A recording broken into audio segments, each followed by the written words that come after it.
स्मिता आहिर यांच्या ग्रँड एक्झिबिशनला 2 दिवसाच्या उत्स्फूर्त प्रतिसाद, पुसदकरांचा चांगलाच प्रतिसाद, वेगवेगळे स्टॉल, मग त्यामध्ये अमरावती, यवतमाळ, अकोला, उमरखेड, मालेगाव, नाशिक इथपासून ते पुणे, मुंबईचे देखील स्टॉल लावण्यात आलेले आहेत. बाहेरगावून आलेले सर्व व्यापारी महिला वर्ग असून यांचे घरगुती स्टॉल इथे लावलेले असून पुसदकरांना हे युनिक कलेक्शन खूप आवडत आहे.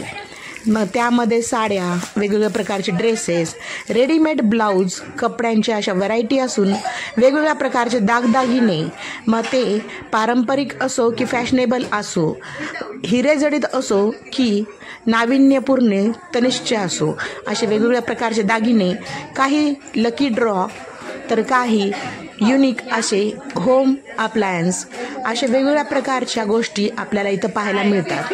कार्यक्रमाच्या पहिल्याच दिवशी उद्घाटन समारोह मोहिनी इंद्रनील नाईक यांच्या हस्ते पार पडला. उद्घाटनानंतर गणेश पूजन झाले व गणेश पूजनानंतर दीपप्रज्वलनानंतर सर्व स्टॉलला जातीने मोहिनी इंद्रनील भाऊ नाईक यांच्या पत्नीने जातीने भेट देऊन सर्वांची विचारपूस करून प्रत्येक व्यापाऱ्याकडून काही ना काही खरेदी केली. सर्व व्यापाऱ्यांना मंत्री महोदयांच्या पत्नीची भेट घेऊन आनंद झाला. भरपूर जणांनी तर त्यांचे कौतुक व स्वागत देखील केले. यावेळी स्मिता आहिर यांनी आयोजन केल्यासंदर्भात त्यांचे सगळीकडूनच फार कौतुक होत आहे. सर्व स्तरावर असेच पुन्हा आम्हाला 3 महिन्यांनी 6 महिन्यांनी बोलवावे, आम्ही नक्कीच येऊ आणि आमच्या मालमध्ये आणखीन भर टाकून वेगवेगळ्या प्रकारची काय व्हरायटी देता येईल असे त्यांनी देखील सांगितले. स्मिता आहिर यांनी यावेळेस सांगितले की पुसदकर हे खूप दिलदार आहेत आणि शॉपिंग करावी तर पुसदकरांनीच. दिलखुलास शॉपिंग करतात आणि त्यांची चॉईस आणि त्यांचा प्रतिसाद हे वेगवेगळ्या गोष्टींना जो असतो तो वाखाणण्याजोगा आहे. अशाच प्रकारे आमच्या इनसाईड स्टोरीला चॅनलला लाईक, शेअर व सबस्क्राईब करा.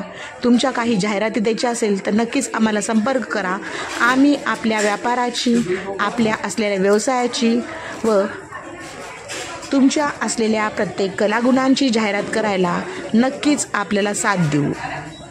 स्मिता आहिर यांचं 2 दिवसीय एक्झिबिशन खूपच सुंदर व खूपच छान आहे. सर्वांनी त्याला भेट द्यावी आणि आमच्या चॅनलला नक्कीच लाईक, शेअर व सबस्क्राईब करायला.